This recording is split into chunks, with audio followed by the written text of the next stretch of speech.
Good day everyone. Today I will explain two important concepts in education, assessment methods and assessment tools. They are essential in determining how much our students have learned and whether they are meeting the desired learning outcomes. Assessment methods. Assessment methods refer to strategies, techniques, tools, and instruments we use to collect information about how well students are achieving their learning goals. These methods can be divided into main types. Number one, formative assessment. This happens during the learning process to give feedback and help students improve. Examples include quizzes, group activities, and class discussions. Number two, summative assessment. This happens at the end of the learning period to evaluate overall achievement. Examples include final exam, projects, or presentation.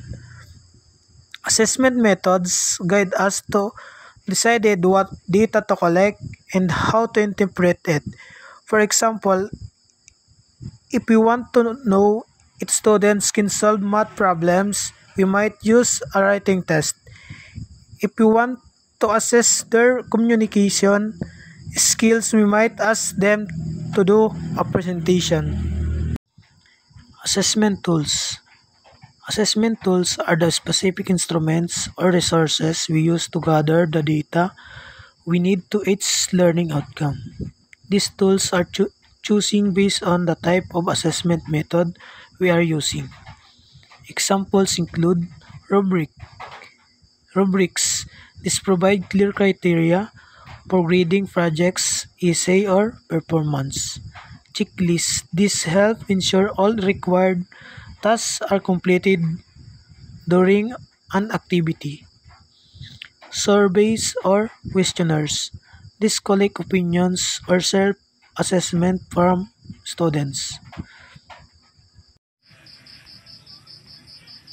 The following may be considered in choosing appropriate assessment tools. Goal assessment, method of assessment, either direct or indirect, the interval in giving assessment. Direct methods are those in which the product of student work are evaluated in light of the learning outcome. Direct method refers to directly calculating cash inflows and outflows. It involves showing specific cash receipt and payment like cash received from customer and cash paid to supplier. Indirect method are not based directly on student academic workout, rather on the perception of student, alumni, employee, and other outside agent. Indirect methods start with net income and adjust for changes in non-cash items like this depreciation or changes in working capital to arrive at cash flows from operating activities. In various fields, direct methods and indirect methods refers to different approaches used to gather information, solve problems, or analyze data. Here's Stack rubrics. Describe the work by applying all the criteria at the same time and enabling an overall judgment about the quality of the work. Portfolio is a purposeful collection of sample student work, demonstration, and artifacts that showcase student learning progression, achievement, and evidence of what student can do. Types of portfolio. E-portfolio. 1. Ideal portfolio. Showcase professional e-portfolio.